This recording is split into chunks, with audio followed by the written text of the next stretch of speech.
নমস্কার, রাধে রাধে বন্ধুরা। আজকে আপনাদেরকে ইন্ডিয়া এক্সপো মেলা দর্শন করাবো। অ্যাকচুয়ালি এটা মেলা নয়, এটা এক্সিবিশন, এক্সপো এক্সিবিশন।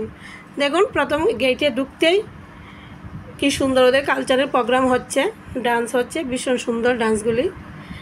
আমার ছেলে আজকে কলেজ থেকে এসে বলছে, মা চলো আজকে এক্সপো থেকে ঘুরে আসি। বলে ঠিক আছে চলো। তারপরে গেলাম মা ছেলেতে গিয়ে, এই যে আবার ভিতরে গিয়ে আরেকটা গেট আছে, এখানে এন্ট্রি করতে হয়, তারপরে মেলার ভিতরে ঢুকবো।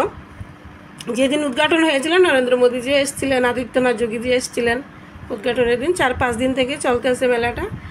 এখানে সব কলেজ টলেজও বন্ধ দিয়েছিল কিছু। এই দেখুন, এখানে কি এই যে গ্রেটার নোয়েডার ইন্টারন্যাশনাল এয়ারপোর্ট। আর গ্রেটার নোয়েডা অ্যাকচুয়ালি দেখতে খুব সুন্দর, দেখুন খুব সুন্দর গ্রেটার নোয়েডাটা। এই দেখুন, এইটা কি বড় বড় বিজনেসম্যানরা ওদের এগুলি ডেমো দেখাচ্ছে। এই যে কোম্পানিগুলি সব ব্র্যান্ডেড কোম্পানি, ওরা বিজনেসম্যানের সাথে ডিল করে। এখানে সকালবেলা টাইম থাকে বিজনেসম্যানের, ওনারা এসে এইসব ডিল করে। এই দেখুন ড্রোন, জীবনে প্রথমবার কাছ থেকে এত সুন্দর ড্রোন দেখেছি, খুব ভালো লেগেছে ড্রোনগুলি। দেখুন কত সুন্দর, খুব ভালো লেগেছে। এই যে দেখুন, আমি তো ভেবেছি মেলা মানে কানের ঝুমকা টুমকা কিনবো, এইসব কিচ্ছু না, আমাদের কেনার মতো কিচ্ছু না। বাস দেখো, এই দেখুন ভগবানের জিনিসও আছে, বড় বড় ঠাকুরের বিগ্রহ আছে রাখা এখানে, পিতলের মূর্তি,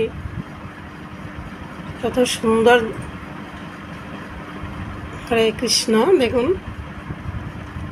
সত্যি দেখার মতো ছিল। আর আজকে লাস্ট দিন। তারপরে তো এই যে গাড়ির মেলা, এই যে প্রথমবার দেখলাম গাড়ি মেলা। এই যে কত দামি দামি গাড়িগুলো এখান থেকে বিক্রি হচ্ছে, সব খুব দামি দামি গাড়ি এগুলি। খুব ভালো লেগেছে মেলাটা এসে সত্যি। আজকে লাস্ট দিন, না হলে সবাইকে বলতাম আসেন। এই যে দেখুন, রাধে রাধে।